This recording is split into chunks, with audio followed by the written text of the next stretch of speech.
Hello, and welcome to the Content Advantage, a talk show about content for content professionals. I'm Scott Abel, and I'll be your host for today's show. With me is my guest, Ben Woelk, Governance, Awareness, and Training Manager at the Rochester Institute of Technology, who's here to share what he's learned about introverts and the challenges that they face in the workplace. Hey, welcome to the show. Ben, can you hear me? Yes, Scott, absolutely fine, and I'm thrilled to be here today.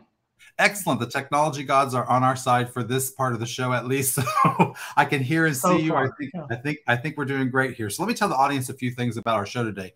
First of all, this webinar platform does not allow us access to your camera or microphone. So know that we can't see or hear you, so you don't have to fret about that. You can ask a question of Ben or myself at any time by using the Ask a Question functionality located underneath your webinar viewing panel to text a question into us. You can append your name to the question if you'd like us to know who asked the question, so we can address you by name. And please know that we will not be able to answer you back in a text. So please just use it to submit questions that you'd like us to read aloud to the presenter sometime during the show.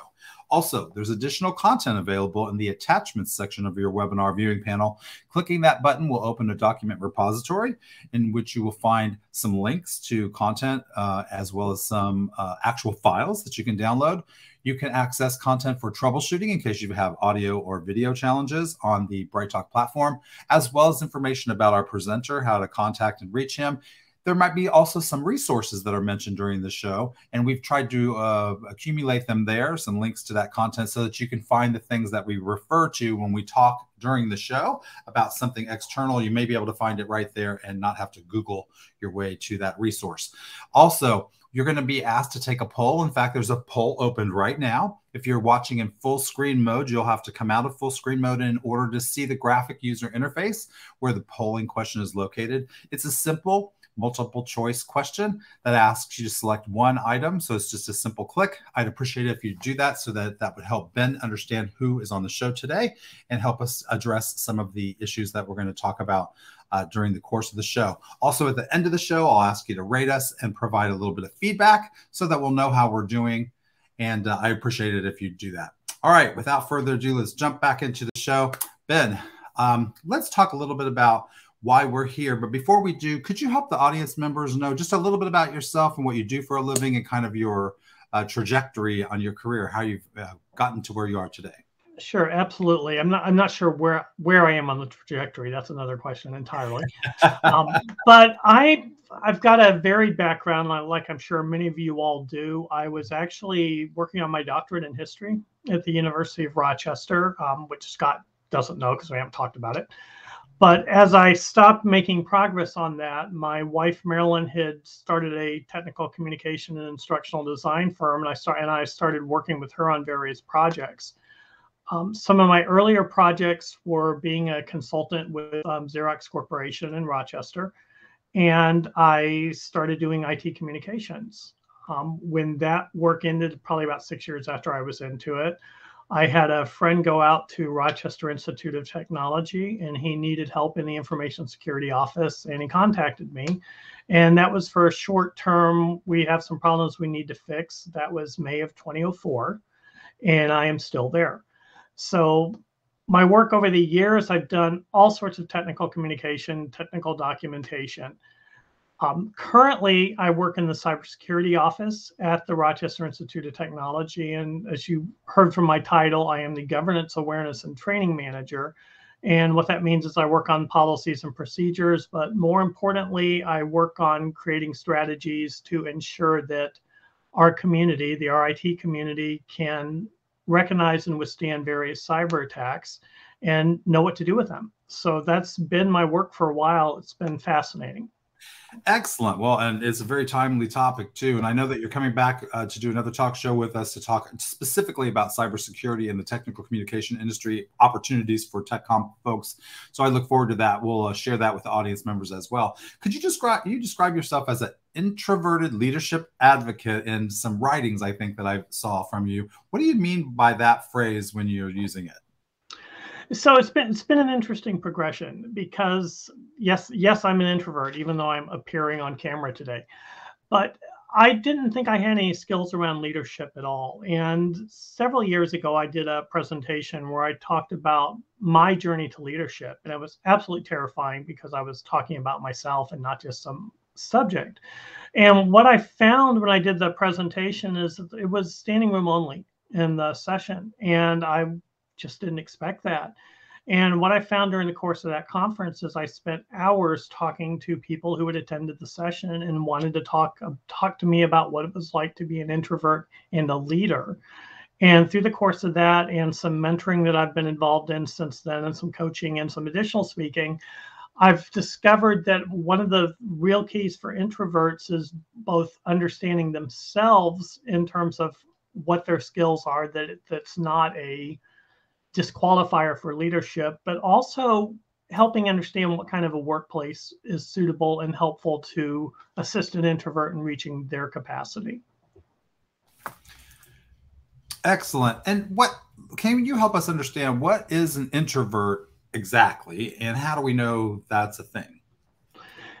So the introvert extrovert discussion goes back, I believe it's a 1921 article or book by Carl Jung, where he first postulates this idea of introverts and extroverts. Now, people have been talking about personality and temperament types for centuries, so that wasn't really news. But he looked at it in a different way. He really saw some chief characteristics of introvert as really it's people who are more focused on their inner world of ideas and impressions. They tend to have a depth of interest, very interested in different thoughts and concepts. They tend to be inwardly directed. And probably the key thing to me is that they re-energize by recharging. And what that means is that we are fully capable of attending a large party with plenty of people. But we tend to need to withdraw after that and spend some time absolutely recharging, whether it's reading, binging something, doing absolutely nothing, getting out in nature, could be anything. What about extroverts? How are they different than introverts? So again, everything I was saying is a generalization, so I won't say it again, but it's kind of where we are with this today. Generally, extroverts are more engaged with the outer world of people and things. So while an introvert's processing internally, an extrovert tends to be more participatory. They tend to be active. They tend to have a breadth of interest. Part of it, they tend to want to live it and then understand it rather than living it vicariously or reading about it or seeing what other people are doing.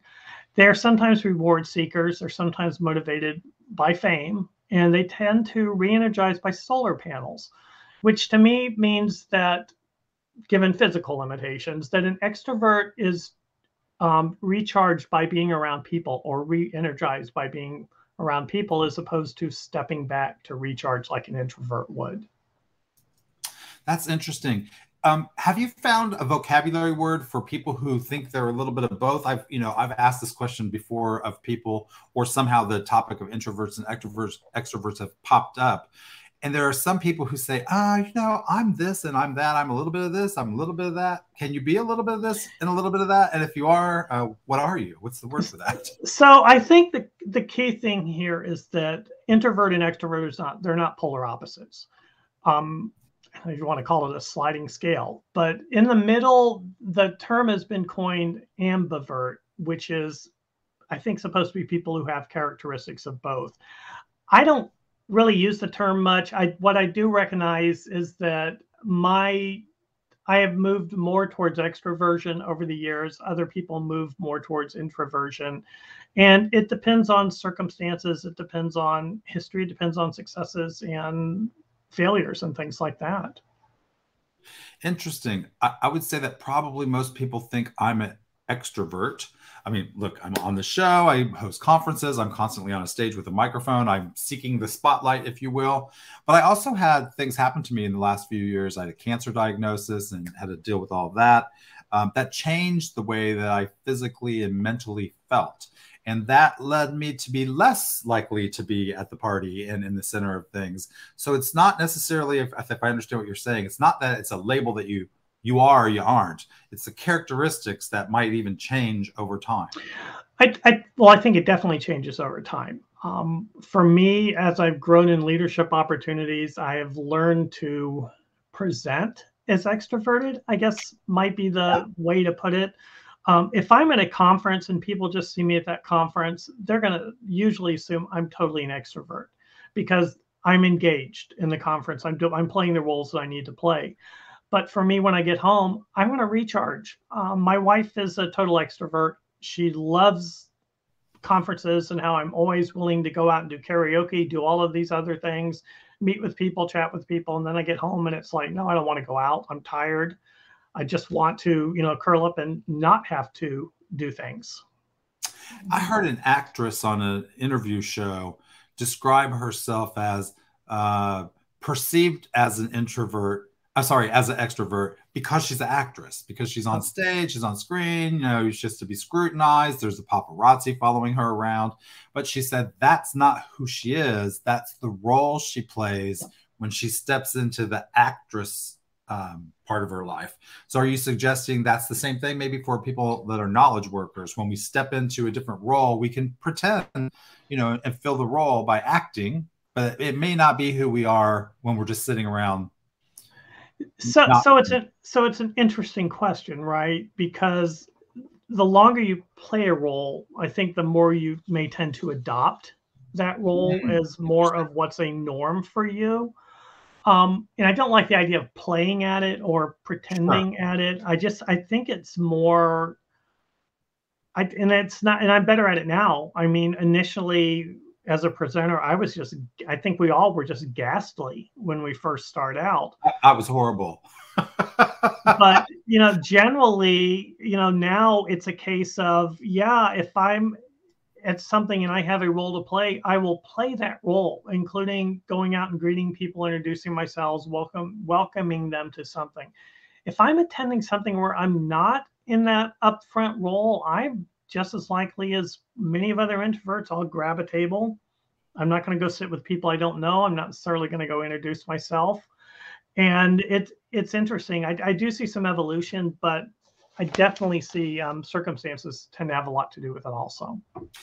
I can see how that is. I have been the one who hosts a conference before and then go to the room and feel like, you know what? I don't need to be in control of everything else right now. I would prefer to stand back and let everybody else do their thing, even though I'm quite capable of, interrupting and going up and saying hi to everybody.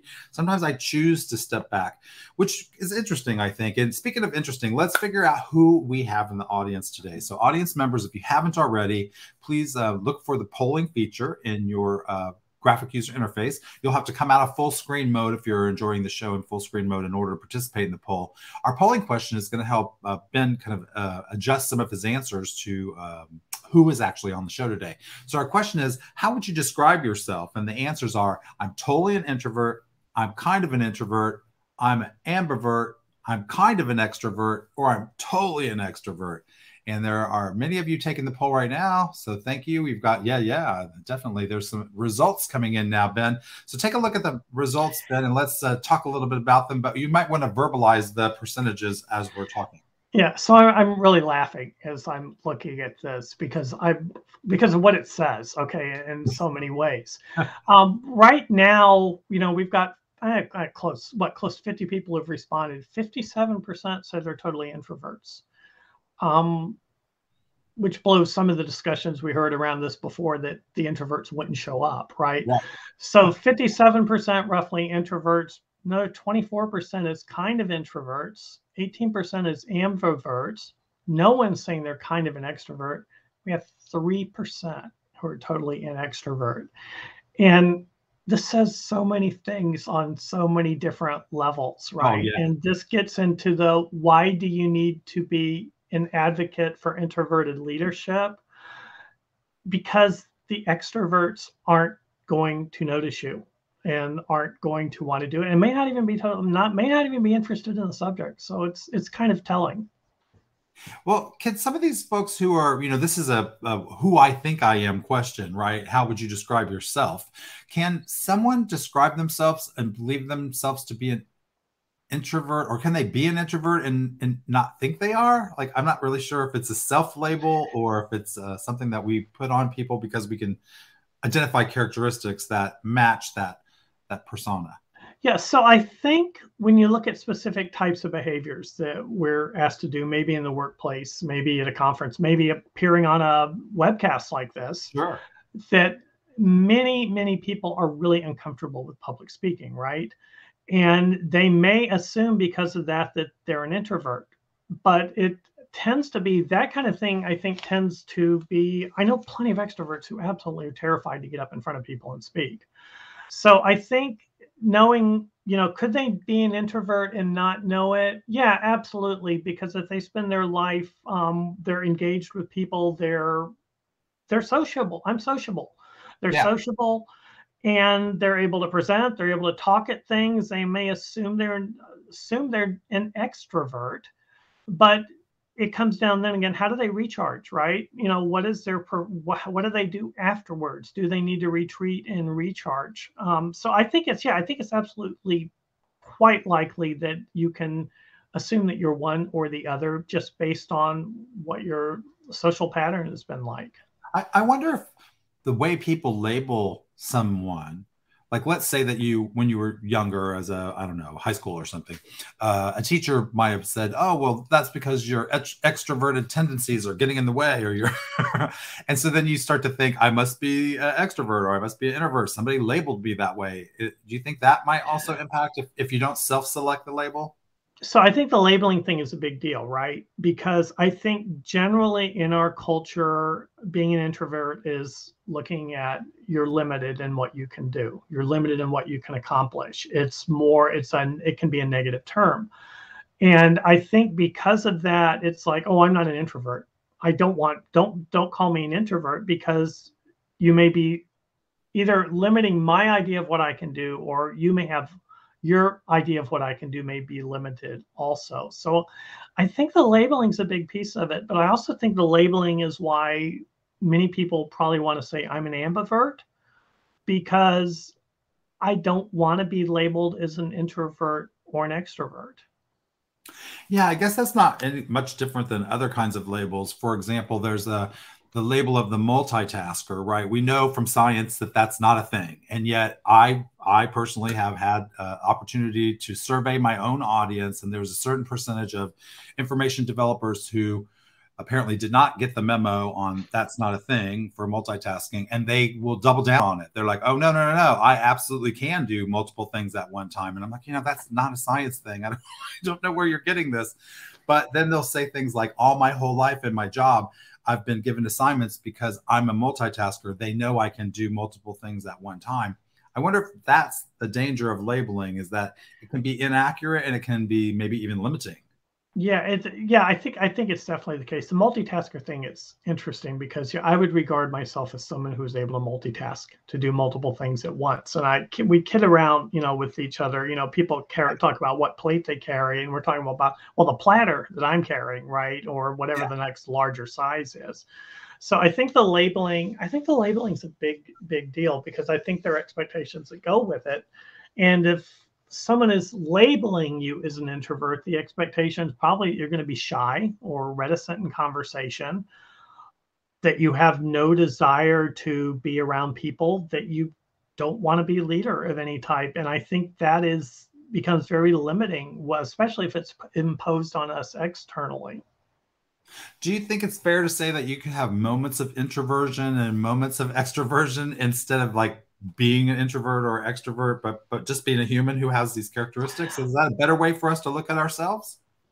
I'm not sure how that would work. To me, that is like, what do you have, a burst of introversion here, and now I went to the party, so I was an extrovert for an hour. I still think we tend back to these core differences between introverts and extroverts. I mean, introvert, you're talking about and I only have 3% extroverts here, so I can pretty much say what I want to, I think. But in general, introverts are very engaged internally. One of the things I find myself doing is when I process out loud, I apologize to people about it, because that's not a norm for me. I usually think things through internally, then I talk about it. I'm married to an extrovert. She processes most things out loud. And as an introvert, that's harder for me because I would typically wait until I had a fully formed thought about something before I would say something. But an extrovert, that's how they get to that conclusion, or testing their thinking, things like that. Well, before we shift gears for a second, I was going to throw something out there that I'm definitely extrovert. I have extrovert tendencies, and I fit that mold a lot.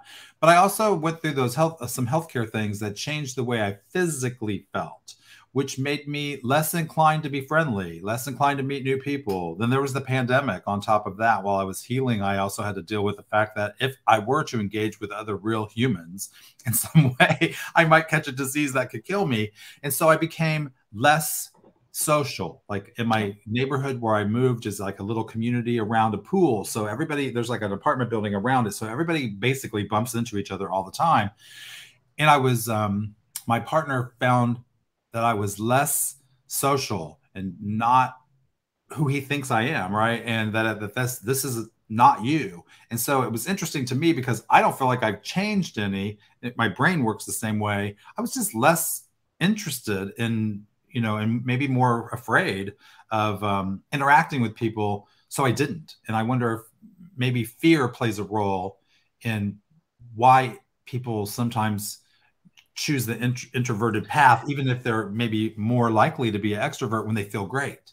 Yeah, it's interesting because we've had such strong and strange external factors the last couple of years, and it has people. I've heard it described as, "Oh, this is a great thing for introverts." Okay, which it's not.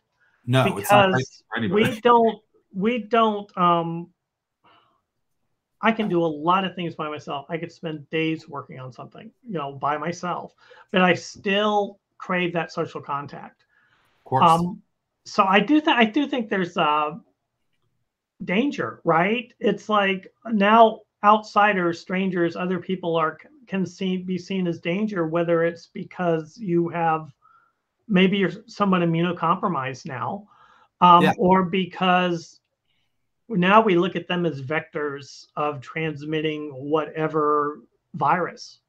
So I think that has a big impact on me. I'm going to be flying for the first time in 3 years, 2 years, 3 years to go to conferences this spring. And I will be attending conferences in person. I'm really tired of the virtual ones at this point, but I'll be socializing with people. I will be having dinner with people. I'm sure I'll be having drinks with people.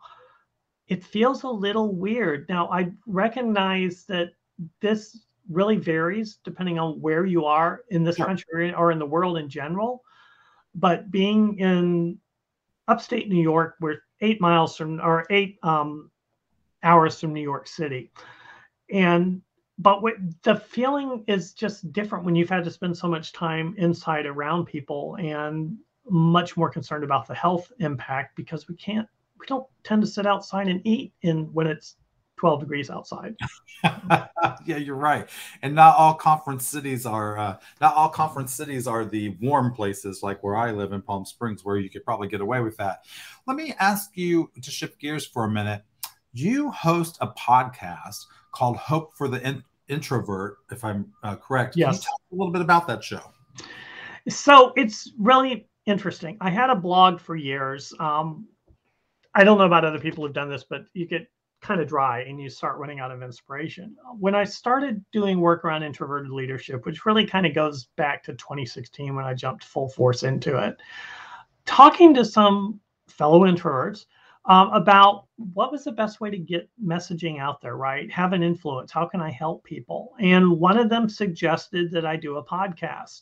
Now, my initial response was, you absolutely have to be kidding. I do not want to sit there and talk nonstop for 20 minutes, 10 minutes, frankly, for 20 minutes. So why would I do a podcast? And she said it's because so many people are consuming content that way now. People can be out walking their dog, they can do an errand, they can catch a 20-minute podcast. So for me, I said, yeah, I can do this. And then what the key ended up being, you don't have to do it by yourself. So my podcast is structured around interviews where, similar to this, we kind of have a script, of what we did intend to talk about, but we're going to go and talk about different things.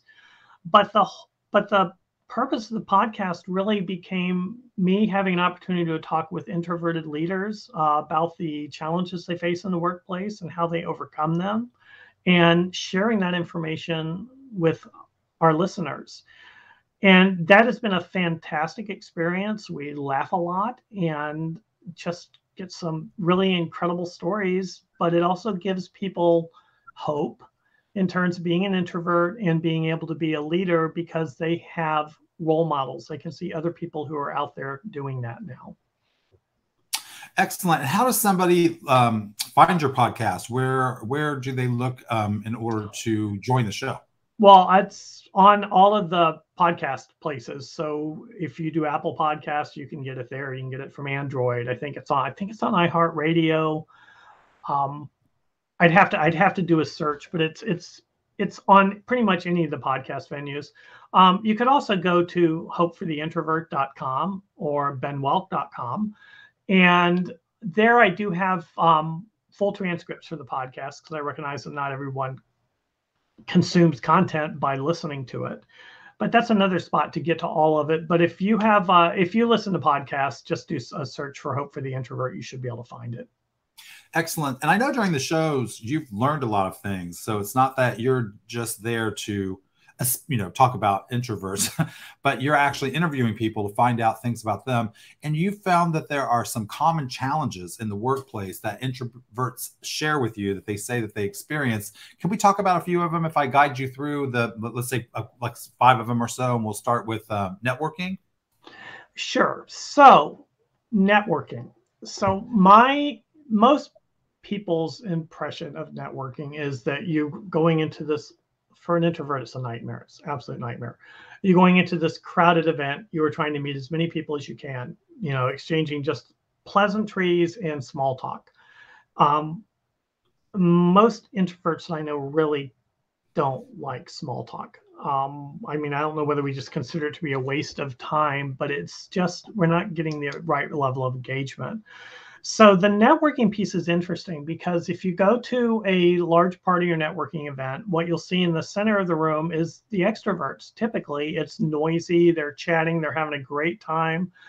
But around the periphery of the room, you're going to see people talking, and maybe 2 people, 3 people engaged in very deep conversation. And what I've found for me around the networking piece is, when I go, I'm looking for those people who are hanging out on the edge of the room, because I don't want to be in the center of the room either. And what I've found is that you have the conversation, you have a good conversation. Sometimes that conversation can extend for the whole time of the networking event, but can also extend for weeks afterwards. So I think, for me, it's setting expectations. What is networking? Networking is making a couple of good, strong connections. It's not trying to get my business card in front of everyone in the room.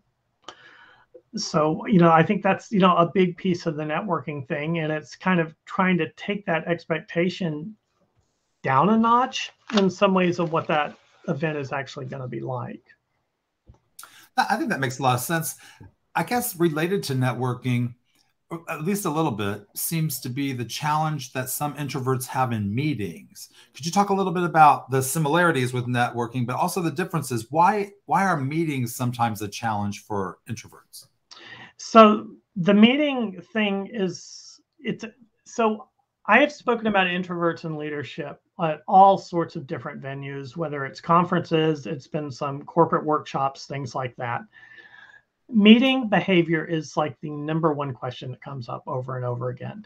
And what happens typically in meetings is extroverts are processing out loud, introverts are processing internally.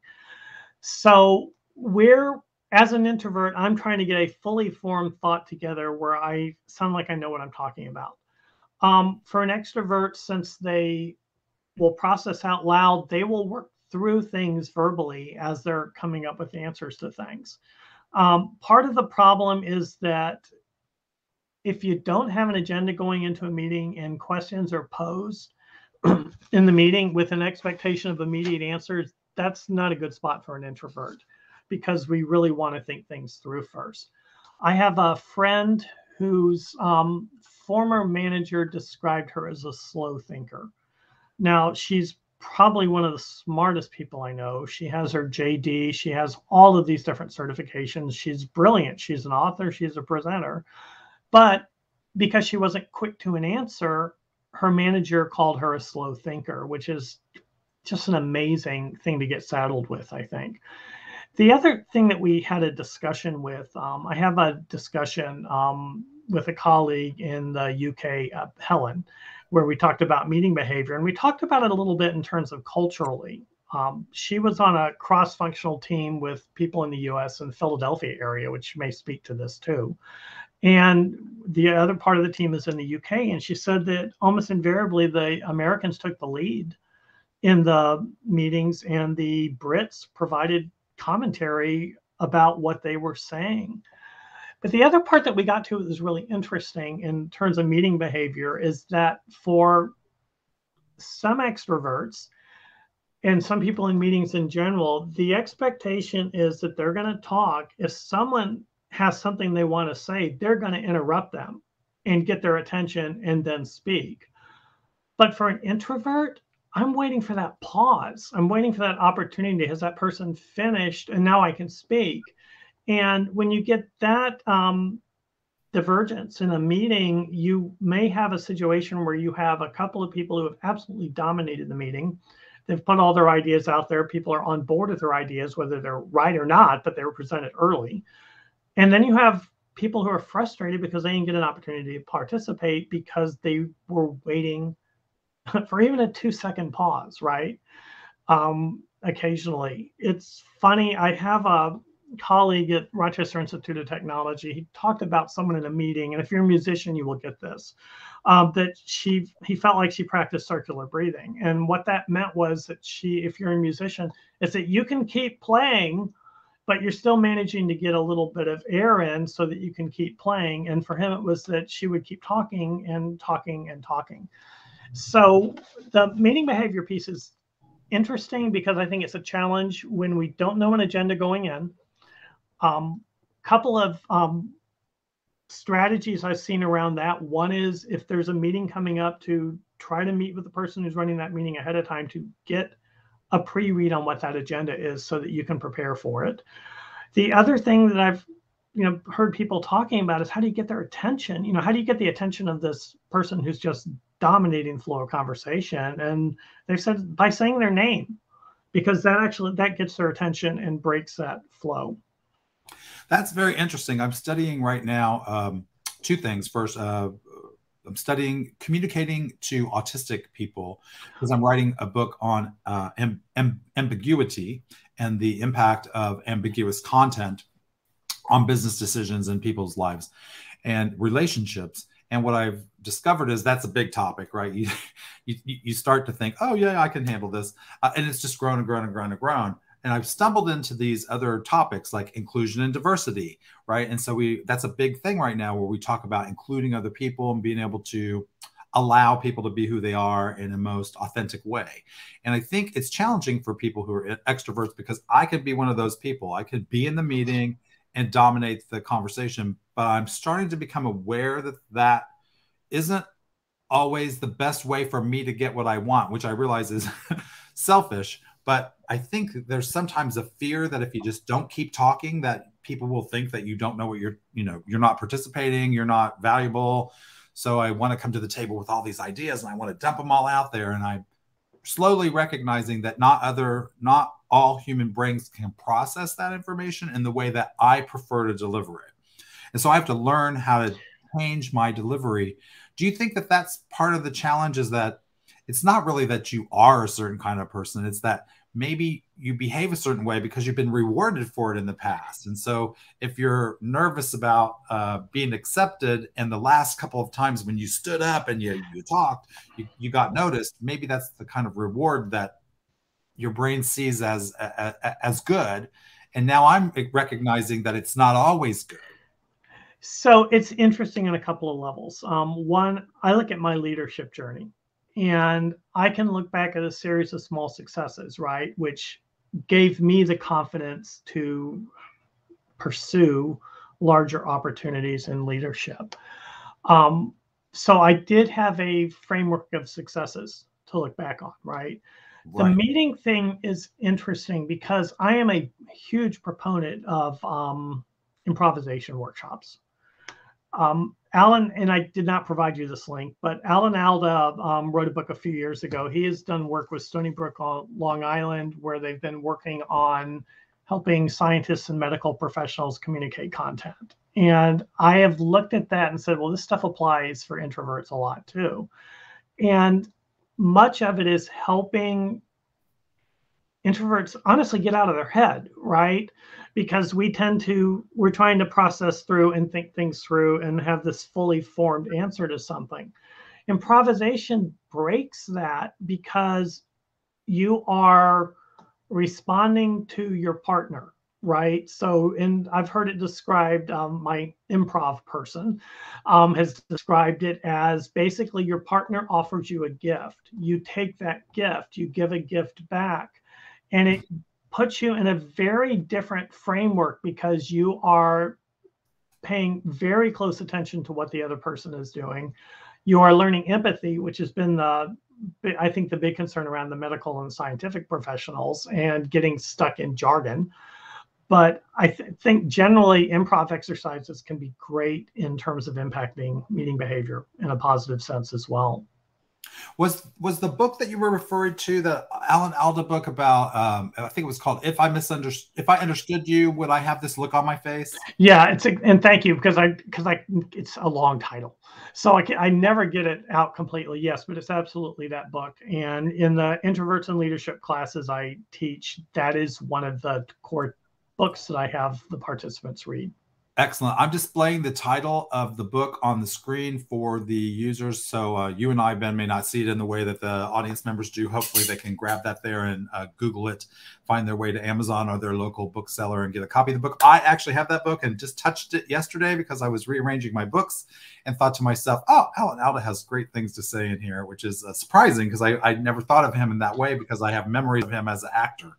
But definitely interesting. Let's tackle the next one. I think one of the challenging topics, and this is definitely stereotypical, but maybe there's some evidence that this is not just a stereotype, which is that sometimes introverts have problems communicating value. Technical communicators are often stereotypically labeled as introverts, and we know now that that's not necessarily a thing. Just because you're a technical writer doesn't make you an introvert. But what about communicating value? How does an introvert overcome challenges related to that so that they can communicate their value and show someone like a manager or a leader the value that they bring to the organization they serve? So it's an interesting dilemma, right? And that is really one of the key conversations that's come up over and over again as well. And even in the technical communicator field, where there's a sense that they always feel undervalued. And I haven't totally figured that piece out. But a lot of it is people look around and why are the extroverts getting the promotions? Why are the extroverts getting the raises? Why are they so able to talk about their successes when for me and for many other introverts, we don't like drawing attention to ourselves. We don't even like talking about the things we do well. We don't even necessarily think that we deserve accolades. We may very well, have this imposter syndrome thing going on as well. But I think in terms of communicating value, when I've chatted about it, part of the techniques I've seen is that we tend to be very good written communicators because we have time to think it through before we write. And of course, if you're a technical communicator, you're probably fine tuning it like crazy, maybe too much. But part of what we've talked about is having regular ways to communicate what it is you're actually doing in the workplace, what your accomplishments are. You can do that yourself. You could do maybe a regular kind of a status update thing about what has been accomplished over the last month, which is a scary thing to me also. But I think another way to approach this would be to find someone who can either help you advocate for yourself or who can advocate for you and bring up those successes. I have a student worker. We haven't talked about it. She's absolutely an introvert. She's going to be an amazing technical communicator. Her name is Tyler Mueller. And anyone who's looking for something, she graduates in May, and she'll die if she know I mentioned this on the show. But she doesn't draw attention to her accolades and her successes. And she was accepted into one of the Society for Technical Communication honor societies. And then I find out, well, I can't come to work today because I'm receiving an award for something I wrote at school, right? And she's also working on passing Certified Professional Technical Communicator Foundation exam. So you've got someone who's going to has the potential to be a star, but she's also not a person who advocates for herself. So I think part of it is learning that we have to keep track of the things that we do. We need to communicate those things because we don't tend to verbalize it. The extroverts are going to be talking potentially a lot about, well, I did this, I got this done, I accomplished this. And you might be saying, well, I did all those things too, but I don't feel comfortable bragging about myself, right? Yeah. So that's why I get it into writing or something where it's a more comfortable media. I wonder if that's the boasting thing. Like, I don't want to be perceived as boasting because of the imposter syndrome, right? I don't feel like I'm that much of an expert. In fact, I have this challenge on the show, just to be honest. I will reach out to people who are super successful. I'm talking about the best in the world at what they do and recognized all over the place. And even some of them will tell me, I don't feel like I am expert enough to be on the show. And I have to convince them that if you and I both have the same book, I own the book, but it's on the shelf. You've actually read some of it. You're just a little further in the book than I am. And I want you to tell me what I'm missing so I can catch up and read the book and kind of come along with you. And your job is to kind of bring me along. It doesn't mean you have to be the world's expert and, present in that way. You can just share authentically what you think about those things. And I wonder if the nervousness factor gets in there and people are worried that they will be perceived as an imposter. Well, so coming into the show today, right? Sure. Imposter syndrome absolutely rears for me on this. It doesn't matter that I've spoken about this at multiple conferences. I have written about it. I teach classes in it. I'm coming into this. It's like, what can I say about this? Which is ridiculous at this stage. But I still face this imposter syndrome thing also because some of it is I know there's so much stuff I don't know. But like you said, maybe I'm 5 pages further in the book than the people in the group or whatever. I can certainly facilitate them, continuing to move forward. Yeah, one of the things I've found is when I find somebody that I'm certain has something to contribute, but they may not see the value, I ask them if they would be comfortable discussing the possibility of the subject. So, for example, I had a guest who wanted to ask the question, should we tag content for empathy? And if so, what are the implications of doing so? Are there pros and cons? And she had thought about it, but not written a book about it, not taught a college course on it, right? None of that. And she said, I'm afraid to bring it up on the show because people are going to ask me questions. And I said, what if we start the show with, this is a question we have, and we're wondering what the audience thinks about it. Here's why we think what we think. Here's what we learned from other people. What do you think? And it made that person feel less pressure, I think, and allowed her to join the show. And we had a great show discussing the possibilities of tagging for empathy. No, and that sounds like an amazing idea, to discuss in general. But part of that is, it's a tricky thing because you get the stereotypical idea of an introvert wants to work by themselves, right, on something. But I also recognize that one thing that happens for me is that I try to establish a lot of relationships that are outside of my core field. I'm in cybersecurity. I have friends in all sorts of other different fields. And part of this is because it helps me see more dots, if that makes sense. Sure. So that I find new ways to connect things. And I think I think I drive towards innovation because I've learned things about public health, which we've learned a lot about, right, in the last couple of years, for better or worse. But I also can, well, how can I take that and apply that to my day job of communicating security awareness, right? So all of a sudden I'm bringing in a whole different fields, tools, skill sets, vantage points, perspectives, things like that. So I do think there is a great part of this of just one, no, I don't know everything. I'm going to learn a heck of a lot if we have discussions about things, because it will spur thoughts for me that I might not have articulated. But more importantly, I'm going to hear things that I had not thought about before at all. And frankly, I don't think I'd ever want to be the expert who doesn't think they have anything to learn. I think that tends towards the narcissism issues that we've seen in various places. That's a totally different show. Yes, it's a decade, but yeah.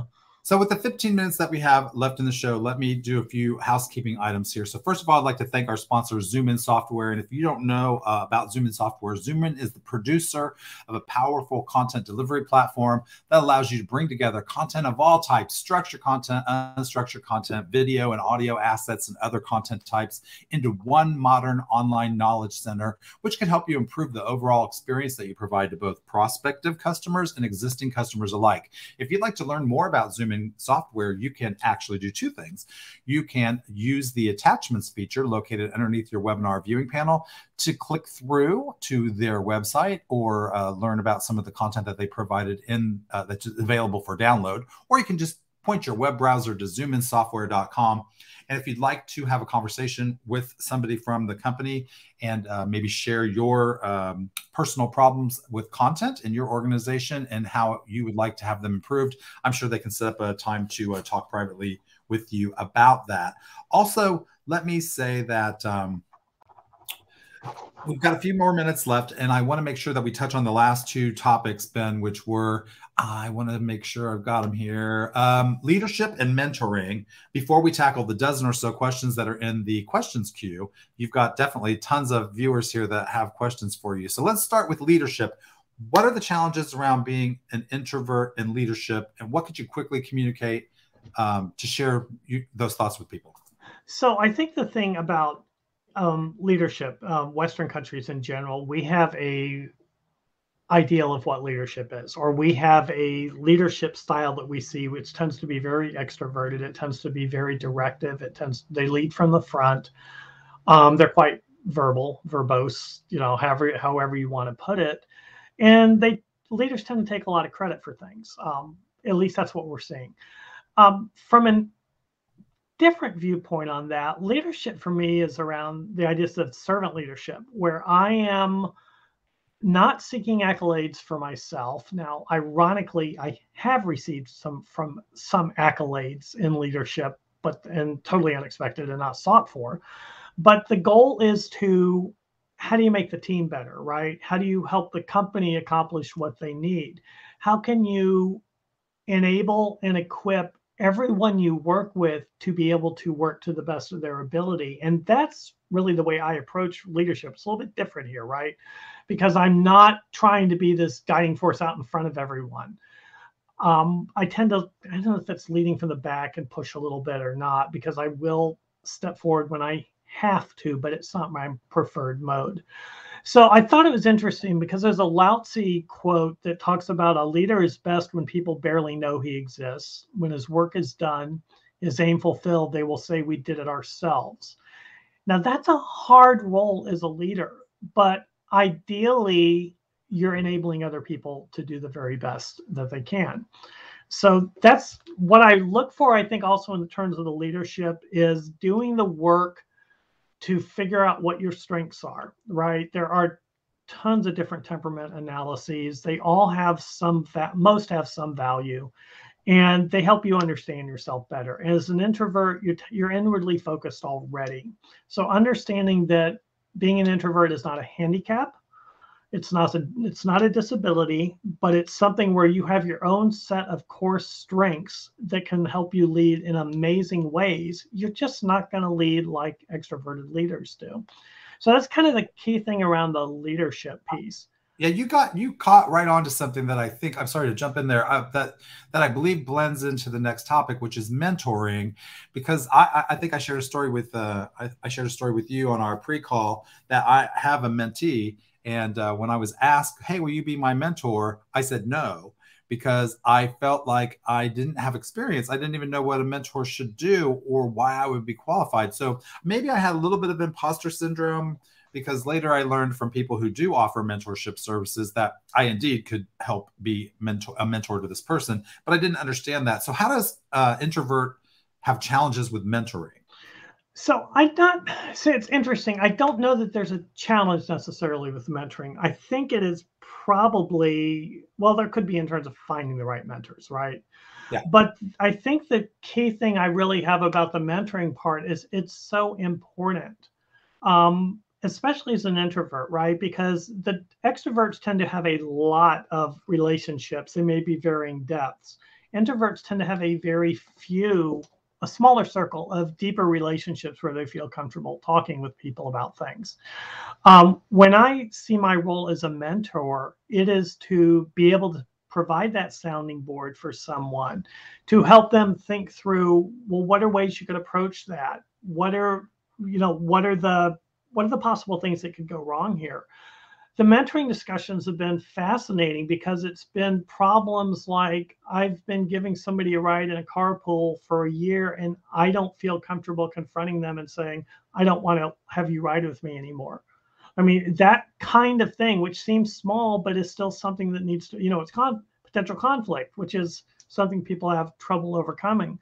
So when I look at the mentoring, it's really the walking alongside. It's helping them identify their strengths. It's helping them identify where they want to get. It's helping them identify strategies on how to get there, and just being there, being available to chat, to talk about really whichever it needs to be. And the mentoring relationships I've been in, it's been a combination. Some people really want a very structured approach. Some of them have been much more organic, and we kind of pick up things as we go. What's also interesting, we talked about this briefly beforehand, is that mentoring and coaching are not the same thing. And coaching tends to be, how do you perform your job? And it can be, maybe you're being coached by your manager. To me, there absolutely has to be a degree of separation between you and your mentor, because this cannot be someone you're also trying to please in the workplace. Conflicting things going on there. Well, speaking of that, we're running out of time, so I want to try to encourage us to tackle these viewer questions. So I'm going to ask you to try to give the shortest answer that you can for some of these. If they require a little bit of explaining, go ahead and do that. So the first question I'm going to ask you is, first, not a question.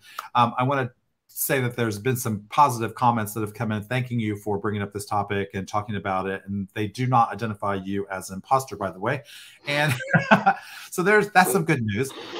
But one viewer asked, have you studied or learned about highly sensitive people? And I Googled it real quick just to get a general idea of what that is. And for the audience members who are unfamiliar, according to a couple of sources on the web, highly sensitive people have an increased or deeper central nervous system, sensitivity to physical, emotional, or social stimuli. Some refer to this as having sensory processing sensitivity, and they're sometimes labeled by other people as too sensitive. Have you studied this at all, or is this something that impacts? So there's, and I of course I have the book in my bookcase, and have I dug into it? No, I have not.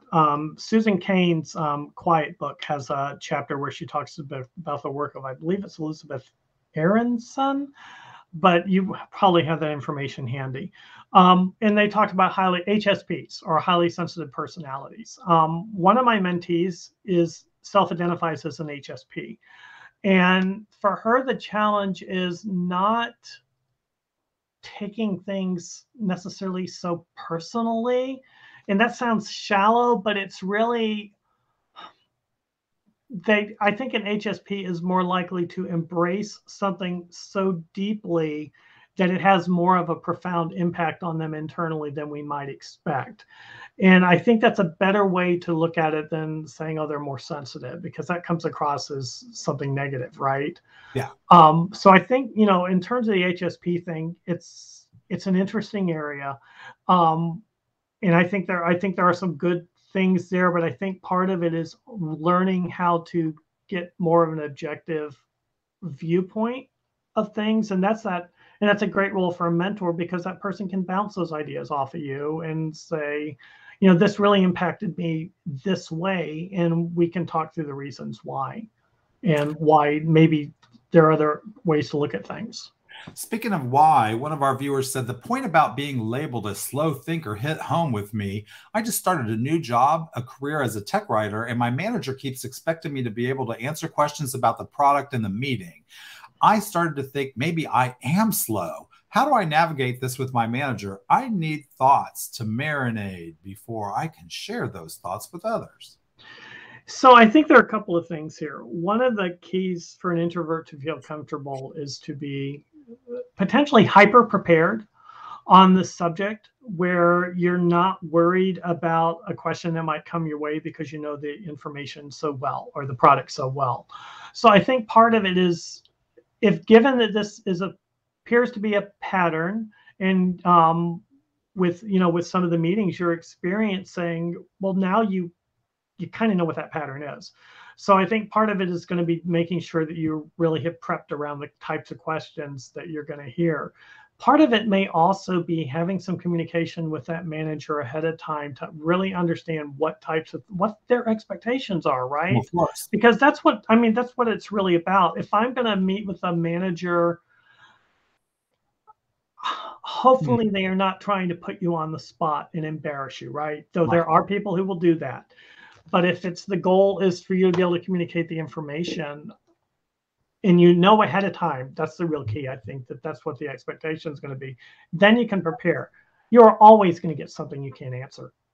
I mean, that's just a given. Speaking of questions that you may or may not be able to answer, let's say first there's a thank you from an audience member for noting that extroverts don't notice us. I feel invisible in most areas of my life. Even when I ask people about something I've seen, they claim I wasn't there. Also, thank you for explaining how to play the role of the extrovert. People I work with think I'm an extrovert because I have to reach out to others in my job, but I am definitely an introvert. My family doesn't understand that I don't get energy from being around people like they do, but I go to my quiet home or out in nature on my own and don't initiate interaction with people to recharge. So just 2 comments there. The questions are: meetings without an agenda when an introvert is forming their thoughts or waiting for a pause. How do you handle being called on individually when you haven't finished forming your thoughts? So it's tricky. It depends, right? I mean, that's always been my answer to almost everything. Is that answer required immediately, or can it be a chance? I can give you, this is where my thinking is right now on this. I'd like time to formulate a more complete, I was going to say coherent, but that comes out totally wrong. A more complete thought on this, and can I provide you this after the meeting where you've had time to work with it? I also think the improvisation exercises can really, really help with this, because you learned, part of it's going to be reflecting questions back and things like that. But I do think that kind of prepares you.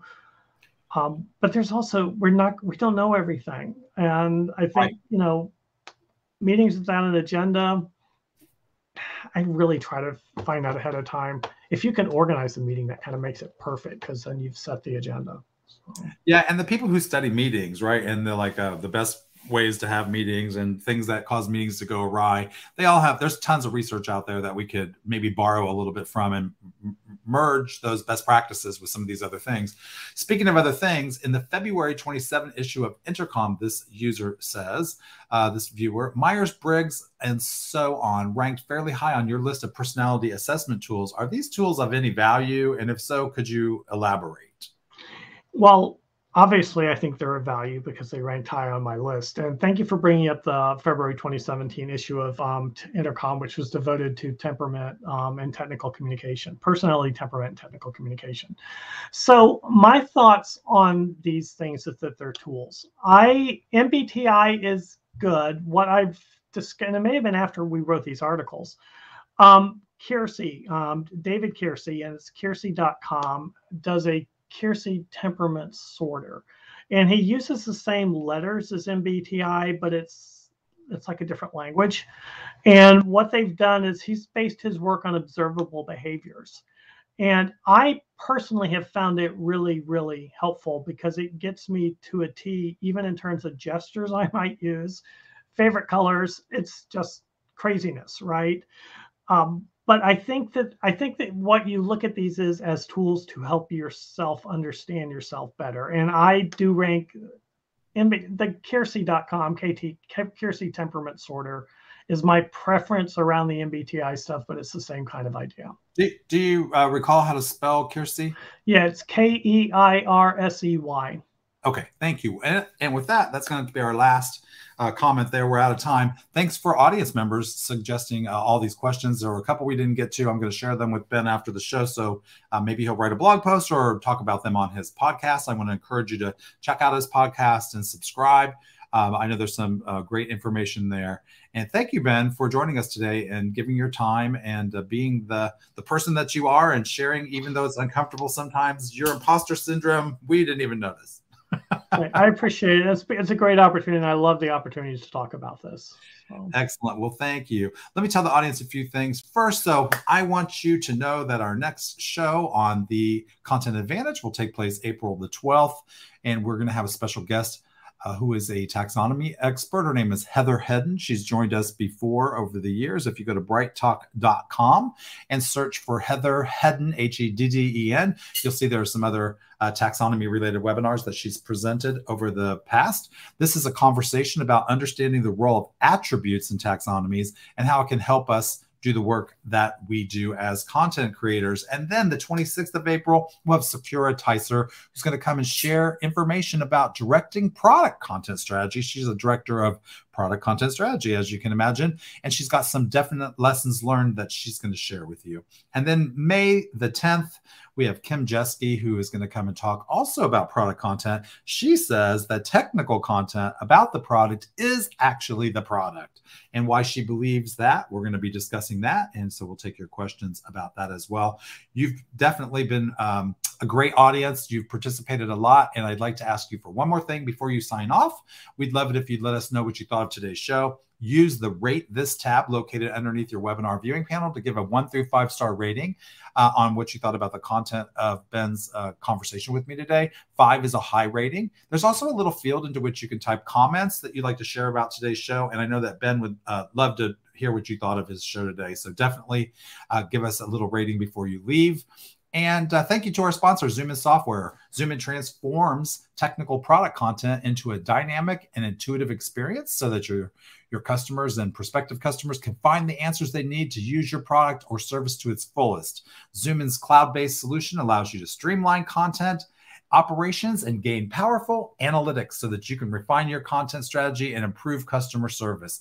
If you'd like to learn more about Zoom In Software, you can do so by pointing your web browser to zoominsoftware.com. So thank you for Zoom In, and thank you, Ben, for joining us. We really appreciate it. And audience members, you guys were great. We appreciate all the feedback and the great questions today. Thanks for joining us, and we'll see you on an upcoming show. Ensure your customers find the answers they need with Zoom In. Bring together product content from all teams and sources to deliver a unified, personalized content experience. Check us out at www.zoominsoftware.com. All right. Thanks so much, Ben. Have a great day. Okay. Thank you. You too. Take care. Bye, everyone.